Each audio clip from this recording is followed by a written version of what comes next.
이 가지가 바로 제가 일용할 양식이 됩니다. 먼저는 시편 한 편 말씀을 읽어봅니다. 150개의 시편 노래 가운데서 시편 말씀 한 구절을 읽고 한 편 읽으로 시작을 하는 것이고, 두 번째는 시 한 편을 읽습니다. 그래서 세상이 봤던 그 시인의 언어를 보시면서 이따가 함께 조망을 해봅니다. 마지막 세 번째는 아침에 일용할 양식이 바로 슈벨트의 곡을 듣고 하루 시작하는 것입니다. 자, 그러면 시편 한 편과 또는 시 한 편과 그 다음에 슈벨트 음악을 듣는 것들, 오늘 슈벨트 통해서 오늘 말씀을 함께 시작을 해보겠습니다. 자, 슈벨트의 삶을 노래했던 바로 겨울 나그네라는 책이 여기 있는데 한번 내용을 보시면 이런 얘기 언급되어 있지요.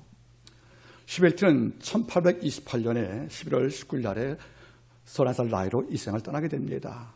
너무 이른 나이지요. 이런데 슈벨트는 어떤 자냐면 곡을 작곡할 때 편지를 쓰듯 곡을 작곡했다는 거예요. 그만큼 악상이 떠올랐고 정말 적선, 하늘서 벌받아 내려온 신선처럼 그저 눈 뜨고 펜을 잡으면 곡이 나왔던 이런 천재라고 생각을 합니다. 천재 모차르트가 일평생 622개를 작곡을 했지만 이분은 998개란 말이에요. 그 많은 작곡했지만 놀라운 모순이 있어요. 당대 인정을 받지 못한 거예요. 수많은 곡을 만들고 친구 모여서 음악을 연주했지만 그는 당대 인정을 받지 못합니다. 여러분들 그릴과 같은 존 라이터 같은 귀족들이 그를 후원해서 곡을 많이 소개했지만 화려한 교향곡을 좋아했던 그 당시의 빈, 즉 오스트리아의 사람들은 가곡 같은 리트 같은 또는 피아노곡을 별로 좋아하지 않은 거예요. 결국 슈벨트는 뭡니까? 가난 속에 빠질 수밖에 없다는 거지요. 그래서 곡을 만들고도 들려주면 버트는 좋아하는데 많은 사람들은 출판사에서 그 작품을 악보로 만들지 않는 거예요. 그러니 가난이 쌓여서 그는 나중에 여러분들 일평생 작곡자 중에서 피아노 한 대 없이 산 자가 슈벨트밖에 없다는 거예요. 여러분 작곡 물론 뭘로 합니까? 피아노를 하거든요. 이런데 죽기 1년 전에 한 번 피아노 갔습니다. 이것도 얼마에 돈이 없어 팔아버립니다. 그러니까 피아노 없이 작곡한 슈벨트는 너무도 어려웠지만 많은 사람들이 미워하는 이유가 또 하나가 있는 거예요. 너무 가난하니까 그는 별명이 배고파입니다. 만나면 배고파, 빵 먹고 싶어 이러거든요. 그런데 빵값이 비싸거든요. 그 어떤 빵을 먹었냐면 하루를 지나고 나면 저녁 때 빵집 문 닫잖아요. 그러면 지난 빵들 있죠. 기한이.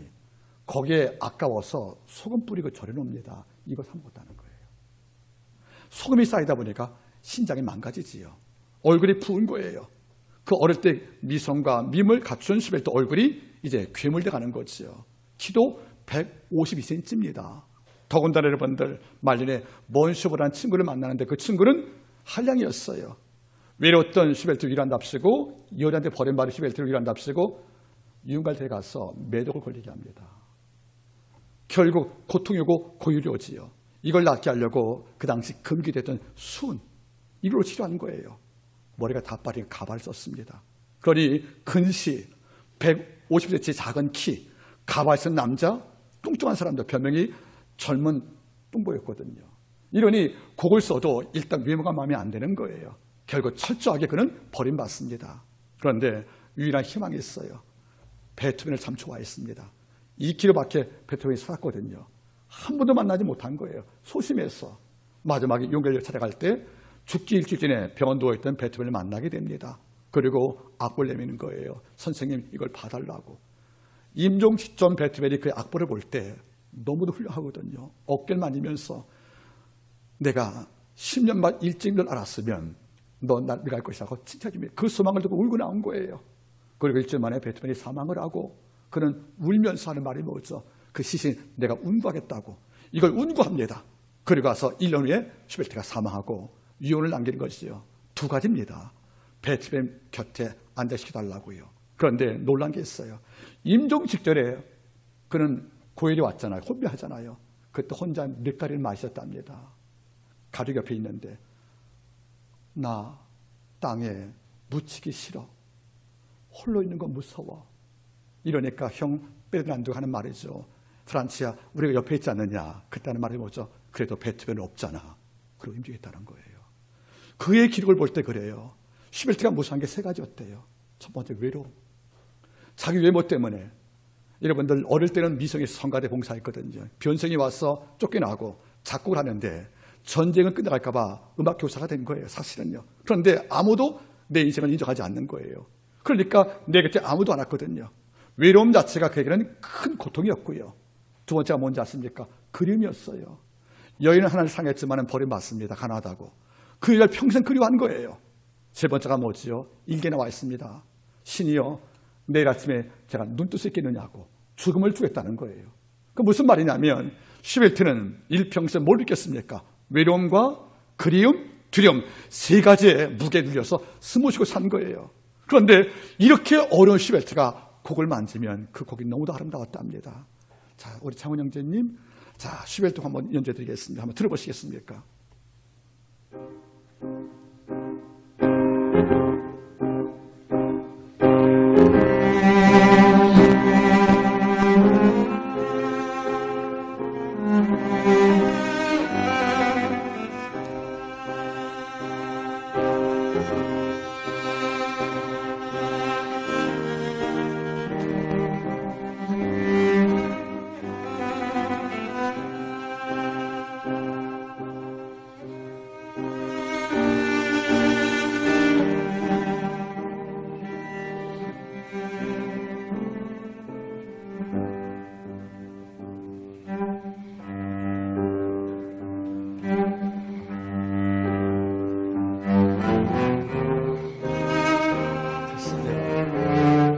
난이도 멜로디지요. 슈벨트 피아노 3중조 2번 2악장이 됩니다. 알레그로가 되는데 우리 영화에서 많이 봤을 거예요.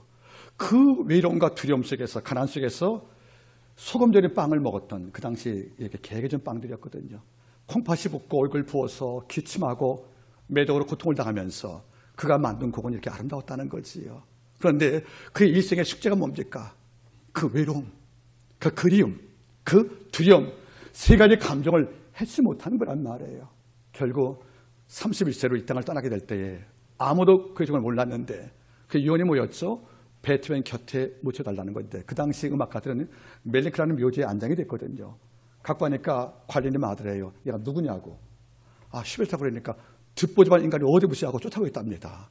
결국 여러분들 클라이ton 백작이 와서 붙어서 안장이 된 거 아니겠습니까? 뭘 말하는 것입니까? 사람은 외로울 때 힘든 거예요. 여러분 잊지 마세요. 외로움에 병들면 병균보다 더 빨리 우리가 죽는 겁니다. 바꿔 말하면 외로움과 두려움과 이 그리움들 여러분 어떻습니까? 지금 인정받지 못하면 내가 외롭잖아요. 나는 실력이 있는데 모든 자가 내 실력을 인정하지 않아요.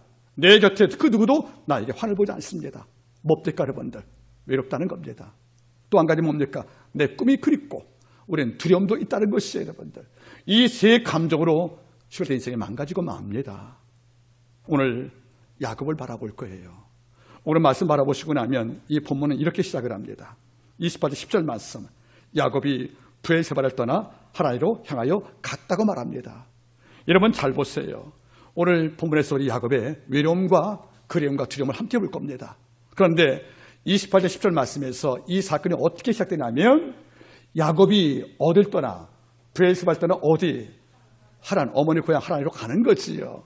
자, 어찌 보면 이것은 여행같이 보입니다. 여행이 아니죠. 도피였다는 겁니다.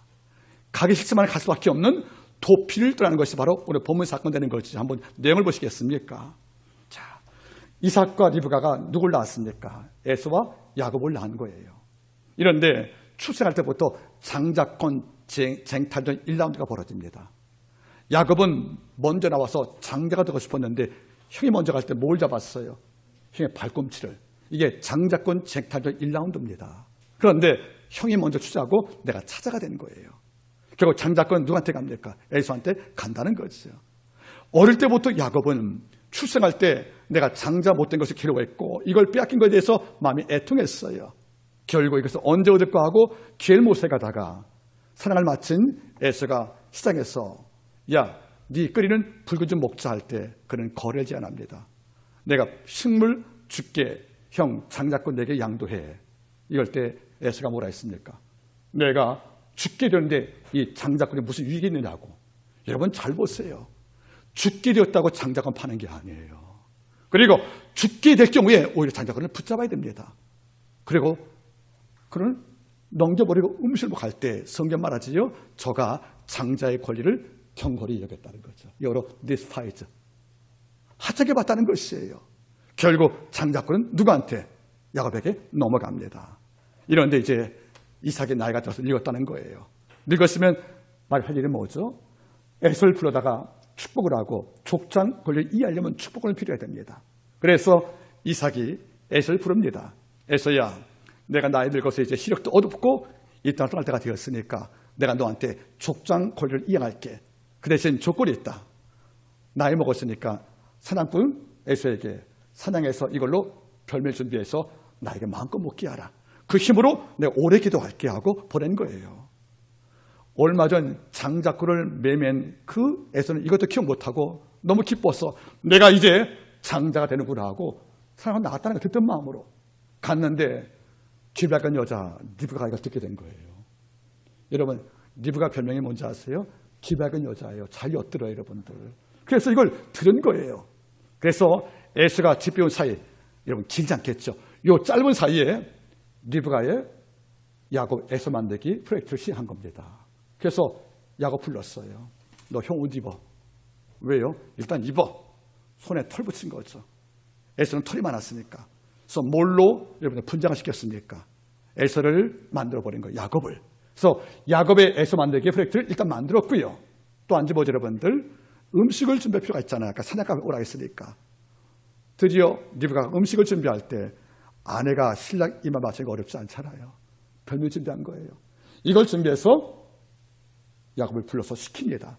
자, 놀라운 둔갑을 통해서 야곱을 에서 만들었고요. 음식을 준비했으니까 눈이 어두운 이삭은 볼 수가 없잖아요. 이제 하나가 남았습니다. 과연 야곱이 에서 연기를 잘 수 있느냐. 이제 뭡니까? 연기력에 문제가 생긴 거예요. 연기력에. 그래서 툭 치면서 잘했거든요. 그래서 이제 앞에 섰습니다. 그래서 축복을 하기 위해서 손 얹다가 신중한 이삭이 물어보는 거죠. 최종 확인합니다. 너 정말 에서 맞냐? 그러니까 예라고 합니다. 목소리를 바꿨죠. 인류 최초의 성대모사. 예하고 했단 말이에요.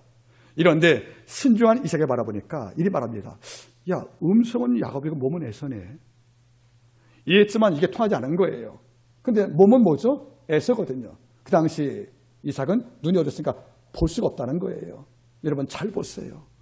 음성은 누구요? 야곱. 몸은 에서. 한 몸에 두 인격이 있는 거예요. 이게 오늘날 우리 문제들이거든요. 크리스찬들이 주일날 종료했던 에서사입니다. 교회 밖을 나갈 때 뭡니까, 여러분들? 야곱 산다는데 간교하게. 이게 무슨 말이냐면 그 당시 이 이삭의 언어, 야, 음성은 야곱인데 몸은 에서구나. 한 인격 속에 두 개가 있는 거예요. 두 가지 형상들이. 우리의 삶 속에 뭡니까? 말은 에서같이 거룩하게 하는데 행위는 뭡니까? 야곱같이 거짓말하는. 이게 많이 온다면 무엇을 말씀하는 것이겠습니까? 어쩌면 이 말 속에서 크리스천들이 안고 있는 두 가지의 모습들의 인생을 많이 볼 수 있는 것이 아니겠습니까? 하지만은 축복합니다. 그래서 장자권과 축복을 다 받아간 거예요. 문제는 뒤늦게 에서가 도착했습니다. 음식을 다 준비하고 왔더니 이삭이 물어봐요. 너 누구냐고. 저 에서라고 그러니까. 내가 방금 다 빌었는데 비로소 사태 파악이 된 거예요. 그때 성경 말하지요. 이삭이 몸을 크게 떨더라. 이삭은 거의 분노하지 않아요. 그러한 목자가 문을 내골 때 이삭 분노한 적이 없거든요. 얼마 충격심했으면 즉 미디안 아내가 둘째 아들 야곱을 에서로 둔갑시키는 공작을 벌였고요. 또 미디안 아들 녀석이 아비 앞에 거짓말로 낳기만 했다.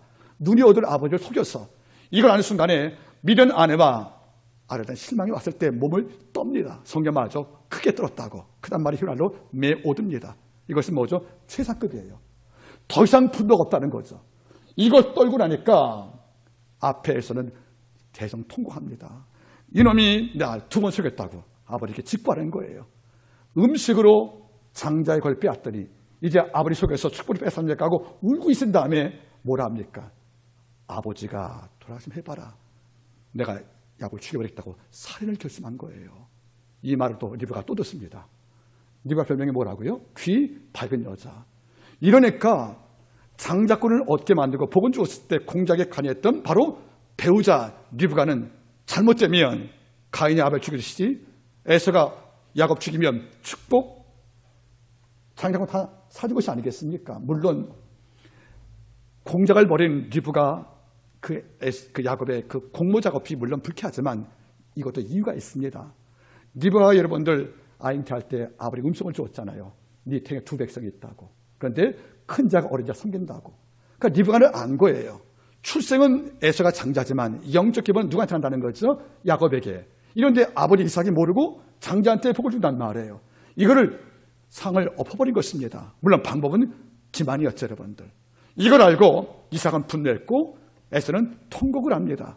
이제 야곱 놔두면 아버지에게 죽든지 형한테 죽든지 얘 살 수가 없다는 거예요. 드디어 귀맑은 여자 리브가는 에서가 외친 내가 아버지 돌아갔으면 야곱 너 죽여버릴 거야 이 말을 듣고 난 다음에 살을 살리려고 또 공작을 벌입니다. 드라마 작가예요. 그래서 뭘 느꼈습니까? 야곱을 빼내야겠다. 여기 놔두면 죽으니까. 그래서 꺼낸 무기가 뭐죠? 야곱의 결혼 문제인 거예요. 방금 전에 뭐 했습니까? 에서가 헷 땅에서 여인 둘을 취해서 아내 삼았거든요. 이것이 뭐죠? 이삭한테 근심이 됐단 말이죠. 이거를 꺼내든 거죠. 여보, 야곱 여기 놔두면 저 에서같이 이 땅에 이방인 헷 여인을 아내 삼을 때 우리 마음이 아프지 않느냐. 그러니까 지금 당장 에서를 어디로 하란, 내 고향으로 보내서 거기서 아내 구하자, 이걸로 끄집어내는 거예요. 여러분 절면천 아니겠습니까? 결국 무슨 말이겠습니까? 이삭이 동의합니다. 그래서 뭐죠, 여러분들? 이삭이 브엘세바를 떠나 어디로 갑니까? 하나님 같단 말이 그 말인 거예요. 브엘세바는 고향이고요. 하나는 뭡니까, 여러분들? 리브가 엄마의 본향이니까 여기서 아내 구하는 것이 아니겠습니까? 모양은 아내 구하기지만 실제 내용은 뭐죠? 에서한테, 이삭한테 죽음당할 야곱을 지키려고 그를 등비로 보낸 것이 아니겠습니까? 이러니까 여러분들 10절 말씀을 다시 보시겠습니까? 야곱이 브엘세바를 떠나 하란으로 향하여 가더니, 이건 여행이 아니라는 거예요. 캠핑을 떠나는 여행이 아니라는 겁니다. 브엘세바, 즉 어머니 품에 있던 그 야곱이 이제는 어머니를 떠나게 됩니다. 그리고 낯선 곳 한 번도 본 적이 없는 외조부 부디엘과 삼촌 라반이 사는, 어머니 오빠가 사는 이 땅 가서 여러분들 살 수밖에 없는 거잖아요. 그 여러분들 오늘 말씀 말아보세요. 야곱이 어딜 떠나? 브엘세바, 이삭과 리브가를 떠나 어디? 하란 땅으로 갑니다. 이것은 지중해 북쪽이니까 꽤 거리가 먼 거예요, 여러분들. 그러면 어떤 마음이겠어요, 여러분들? 가고 싶은 얘기 아니잖아요. 지금 도망치는 거잖아요. 그럼 여러분 갈 때 어떤 마음이겠습니까? 내가 떠난 거 알고 에서가 몰래 쫓아올 수 있잖아요. 에서의 별명이 뭐죠? 들사람이에요. 사냥꾼입니다. 집에서 엄마 곁에서 있었던 종영한 야곱을 죽이는 것은 일도 아닌 거예요, 여러분들. 그러면 비록 브엘세바를 떠나서 하라로 가지만 마음에 어떤 마음이 있어요? 형 에서가 이삭 눈피해서, 리브가 눈피해서 날 쫓아오면 사냥꾼 에서한테 내 목숨 하나 끝난 건 일도 아니지 않습니까? 어떤 마음이 있어요? 두려움이 있다는 겁니다. 또 뭐가 있을까? 일평생 어머니 곁에 장막에서 어머니 치마에 살던 마마보이였어요. 이제 어머니를 처음 떠난 겁니다. 외로움? 표현할 수 없다는 거죠. 모든 걸 어머니가 주도했습니다. 너 형처럼 연기해, 옷 입혀줘, 붙여줘, 음식 만들어줘. 야곱의 일생을 팔할 정도로 리브가 집에 있는데 지금 나의 보호자 어머니를 떠난 겁니다. 뭐가 있습니까? 외로움, 두려움, 또 뭐죠, 여러분들? 언제 올 줄 알아요, 여러분들? 고향에 대한 그리움들이요. 그러면 우리가 처음 말했습니다. 시벨트라는 음악가를 지배했던 세 감정들, 두려움과 외로움과 여러분들 그리움들, 이런 같은 감정을 끌어안고 지금 힘을 맞춰서 이삭이 떠났던 야곱이 지금 올라간다는 것이 아니겠습니까? 저는 이걸 볼 때마다 그래요. 그 발걸음이 에서가 무서워서 빨리 걸었겠지만 얼마나 무거웠을까?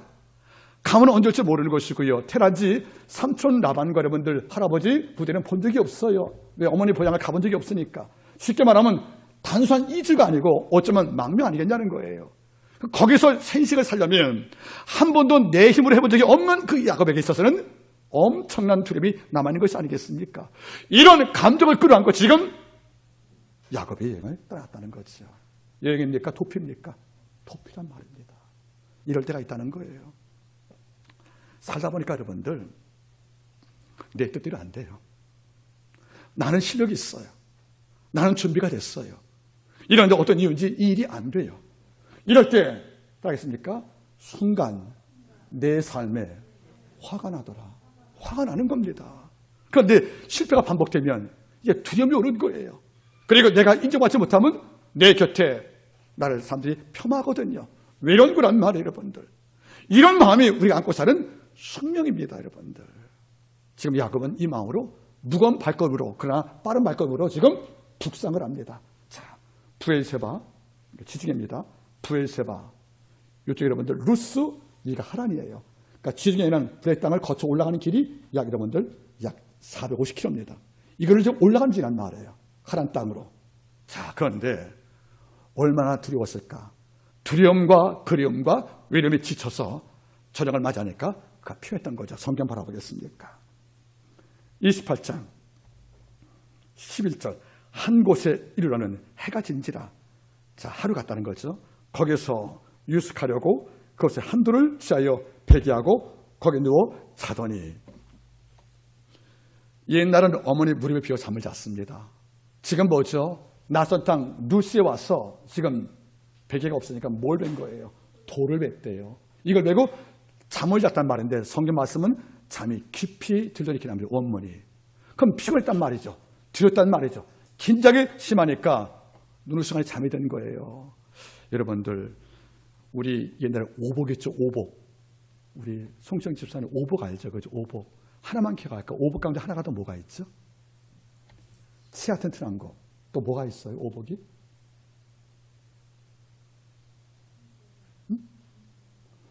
저는 그게 있어야 하는 겁니다.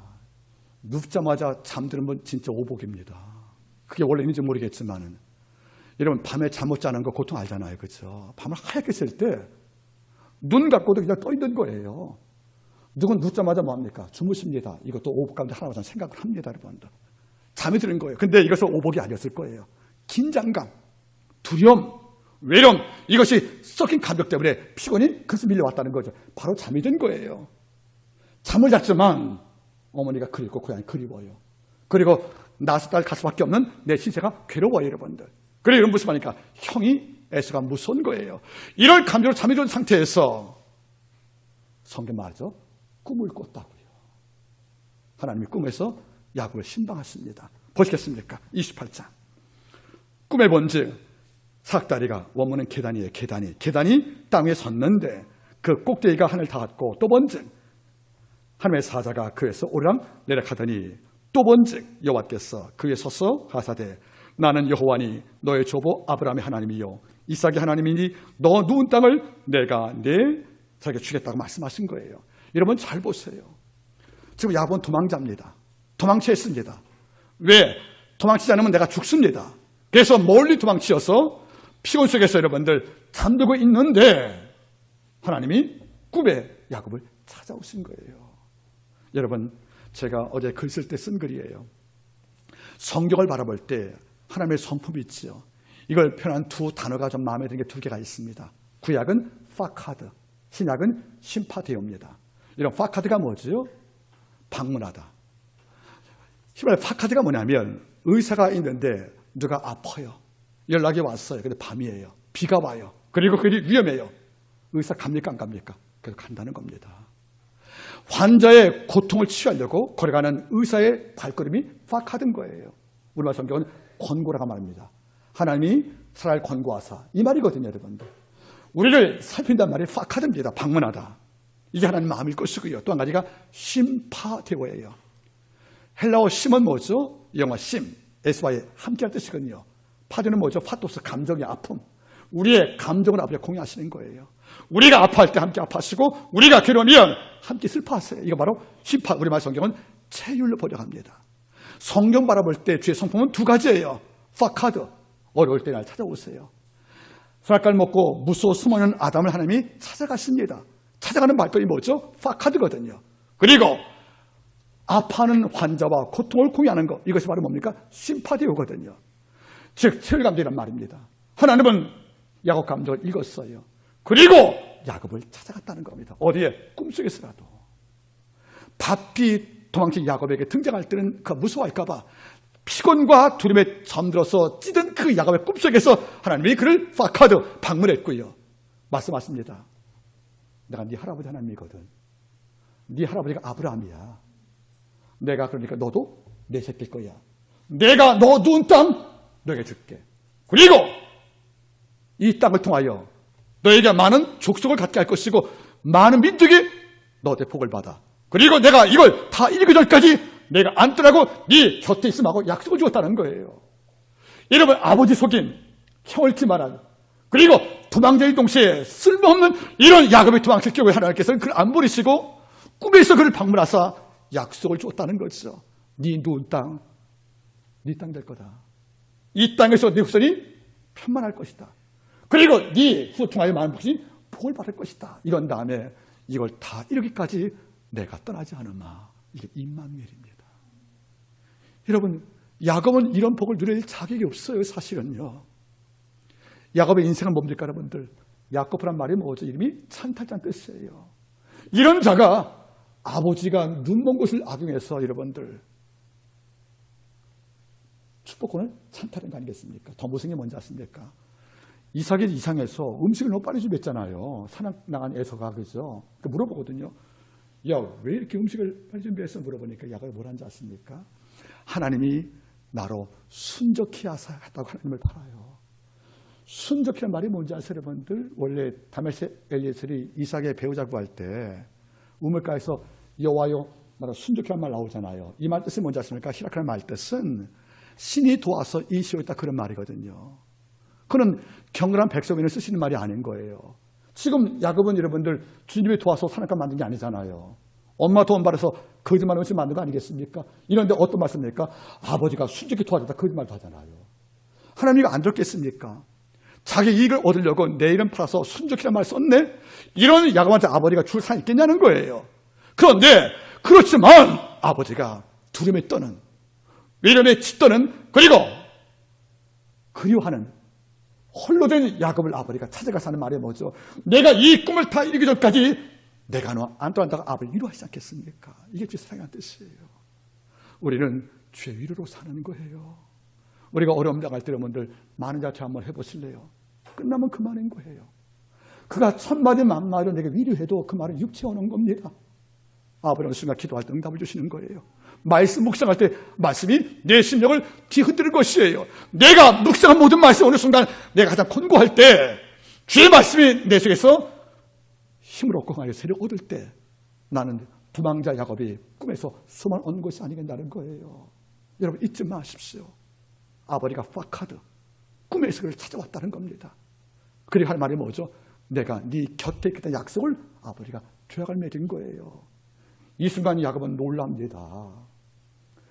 하나님의 은택을 입을 자격이 없는 나에게 하나님이 오시어서 이런 약속을 주니까 이 순간 잠에 깨는 야곱이 이렇게 말합니다. 28장 15절 보세요. 내가 너와 함께 있어 내가 어디로 가든지 너를 지키며 아멘. 너를 이끌어 이 땅으로 돌아오게 할 것이다. 지금 도망자 오게 하겠다는 거예요. 내가 네게 허락한 것을 다 이루기까지 너를 떠나지 아니하리라. 한번 따라하세요. 내가 너에게 허락한 것을 다 이루기까지 너를 떠나지 아니하리라. 지금 뭘 기도하고 있어요? 이것을 아버지가 이루기 전까지 하나님은 기도 가운데 함께 하실 것입니다. 이런 약속을 받으니까 더 이상 잠에 머물 수가 없는 거예요. 드디어 그는 잠을 깨서 이렇게 고백을 합니다. 16절 야곱이 잠이 깨어 가로되 여호와께서 과연 여기 계시거늘 내가 알지 못하였도다. 이에 두려워하여 가로되 두렵도다 이곳이요 다른 것이 아니라 이는 하나님의 전이요 이는 하늘의 문이로다 하고. 여러분 잘 보세요. 잠이 깬 거예요. 아직은 비몽사몽입니다. 이런데 첫 마디가 뭐죠? 하나님이 과연 여기 있었거를 내가 몰랐구나. 야곱이 변했습니다. 야곱은 이때까지 하나님은 내 고향 브에르사바, 여기는 지역신, 로컬 가수한 거예요. 지역신이요. 그래서 브에르사바 계실 때 거기 떠나면 상관이 없지. 하나님을 작게 봤다는 거죠. 이런데 브에르사바 떠나서 여러분들 하루길 걸어온 그 길에 왔는데 하나님께서 날 찾아오신 거예요. 내 곁에 계신 거예요. 뭘 느끼죠? 하나님의 과연 여기 계시거늘 드디어 야곱이 변합니다. 어떻게? 신관이 변한가? 신관이.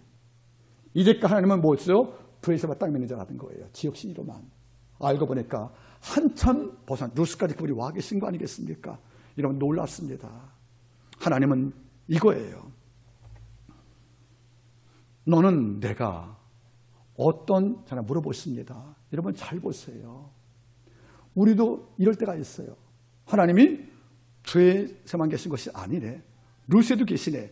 아버지의 편재성, 어디에 계신 그 역사를 야곱이 몸으로 경험합니다. 여러분 잊지 마세요. 우리는 근데 가끔 옛날 야곱 모습이 있는 거예요. 하나님이 교회만 계시다고. 하나님이 주일만 계시다고요. 그래서 주일을 벗어 오래를 되면 말씀에서 벗어나고 하나님의 눈치를 보지 않고 마음껏 살거든요. 왜? 교회밖에 하나님을 생각하지 않기 때문에. 야곱도 그런 거예요. 내가 브에세만 떠나고 나면 하나님은 나하고 상관이 없는 거예요. 이런데 알고 보니까 루스에도 그분이 와 계시오. 날 만나 주었거든요. 하나님이 어디든 계신다는 anyway. 다시 말하면 어쨌든 간에 하나님께서는 했던 것을 알게 됐다는 거예요. 여러분 어때요? 우리 크리스찬들이 성숙하면 하나님은 어느 곳에 계신 것입니다. 설사 내가 죄를 짓기에 가는 장소에 이미 와 계시다는 거예요. 내가 갈 모든 장소에 이리 와 계신 거란 말이에요. 야곱은 변했습니다. 하나님은 여기도 계시거늘. 하나님 직장에도 계십니다. 내가 이익을 위해서 남을 모함하고 남을 저주하는 현장에도 와 계십니다. 하나님은 내가 남들이 몰라 나를 핍박하고 어름당할 때 홀로 눈물로 기도하는 골방에도 와 계시는 거예요. 설사 이것이 주일날 교회가 아니랄지라도 드디어 야곱이 변합니다. 어떻게? 신관이 바뀐 거예요. 하나님은 여기도 계시구나. 두 번째가 뭡니까? 두렵도다 이곳이요. 처음으로 뭘 느낀 거죠? 두려운 감정을 알게 된 거예요. 여러분 야곱이 이삭 속일 때 죄책감 느꼈습니까? 없습니다. 형을 기만해서 장자권 양도할 경우에 여러분들 노래 불렀습니다. 누구한테 고통을 주고도 그리고 아픔 주고도 그리고 내가 당당하게 거짓말로 이익을 취할 때에도 야곱은 저런 감정 한 번도 고백한 적이 없어요. 그러니까 처음 보죠 여러분은 좋단 말을 고백을 합니다. 이런 부흥이 뭐예요? 수많아지는 거 그건 그 다음이에요. 죄에 대한 촉수가 발달되는 것이고요. 민감해지는 것이고 두려움을 회복하는 것이 바로 부흥이라는 겁니다. 우리가 범죄 현장에서 범죄할까 봐 마음에 두려운 마음이 없는 것은 성을 충만한 게 아닌 거예요.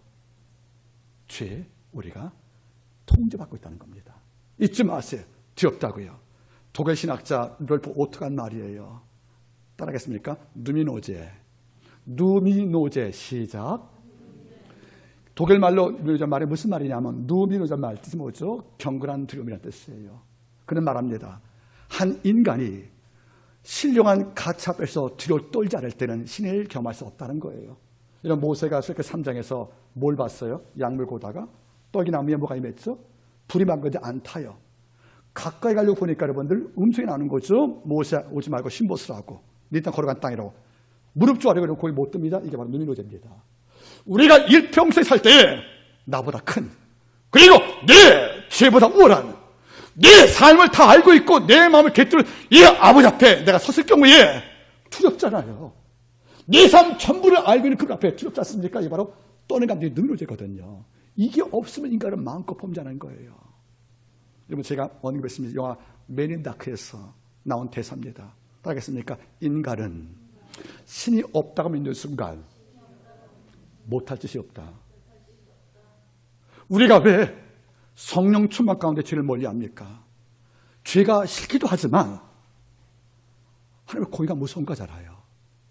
두려운 감정이 없는 거예요.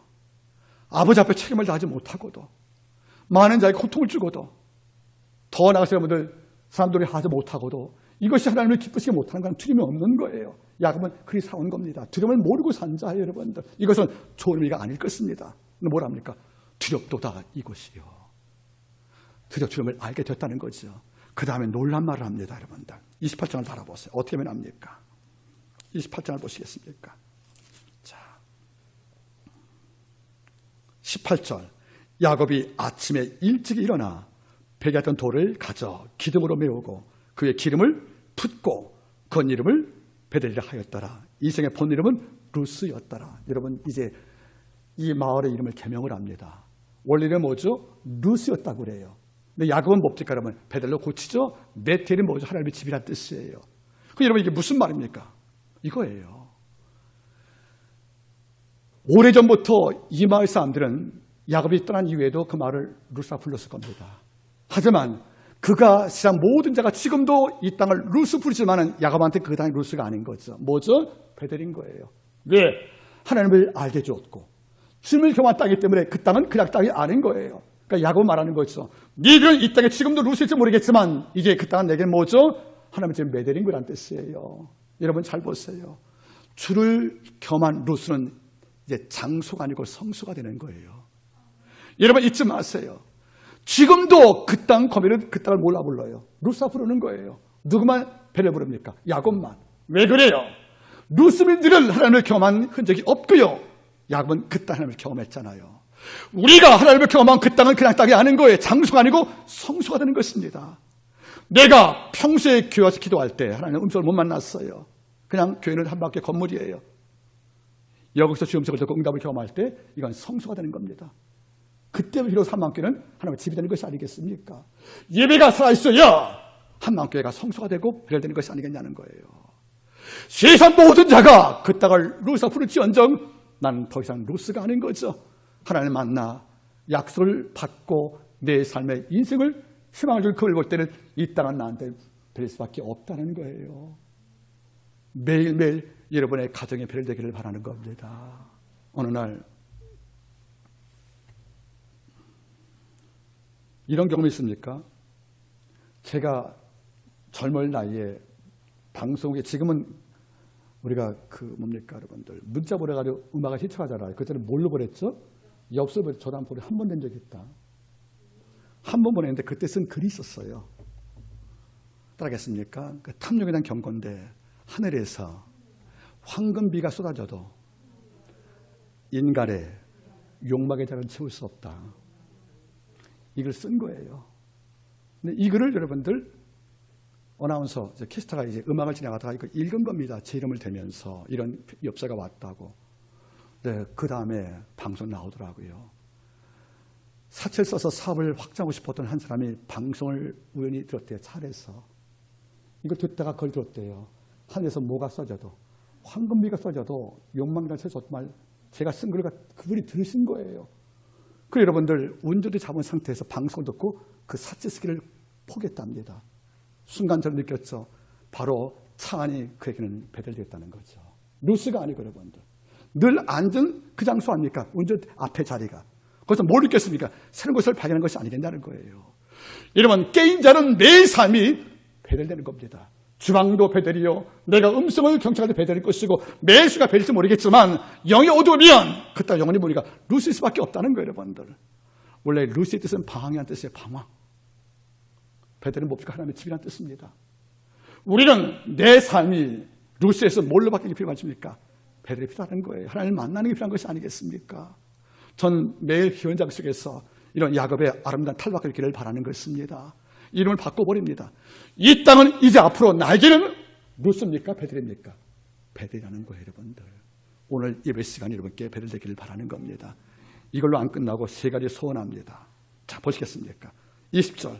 야곱이 소원하여 가로되 하나님이 나와 함께 계시사 내가 가는 이 길에서 나를 지키시고 먹을 양식과 이불로 주사 나를 평안히 베르사바로 돌아가게 하신다면 첫째가 뭐지요? 여호와께서 나의 하나님이 되실 것이요 하고 소원했습니다. 모두 세 번 소원하는데 첫째가 뭐죠? 여호와께서 나의 하나님이 되실 것이요. 여러분 잘 보세요. 여기 하나님의 말이 뭐죠? 아도나예요. 나의 주인 되실 거라는 뜻이에요. 이제까지 야곱은 축복권을 위해서 장작한 위에서 양심과 상식을 저버린 패를 저질렀습니다. 눈먼 아버지를 엄마 공작에서 기만해서 복을 찬탄 자 아니겠냐는 거예요. 이제까지 야곱은 적어도 뭡니까 여러분들? 바로 하나님이 여호와가 아니었습니다. 축복권이었습니다. 그리고 뭡니까 여러분들? 물질이었다는 거 아니겠습니까? 여러분 제가 말하지요. 존 밀턴 신락을 보시게 되어지면 신락은 1장에 나오는 글이에요. 하늘 천사 가운데서 여러분들 몸이 검고 독수리 모양을 지닌 한 천사가 있답니다. 이 천사 이름이 마몬이에요. 마몬. 근데 이 마몬은 어떤 특징이냐면 길을 걷다가 땅속에 감춰진 황금을 찾는 능력이 있어요. 그러니까 이 마음은 항상 뭐죠? 걸 때마다 고개를 휘거는 거예요. 하늘 안 보고. 그리고 보석을 캐는 거예요. 그래서 마음은 뭐죠? 황금을 캐는 자. 그래서 영어로 만몬이 뭐죠? 만몬이지 물신주의란 말 여기서 나오는 거예요, 여러분들.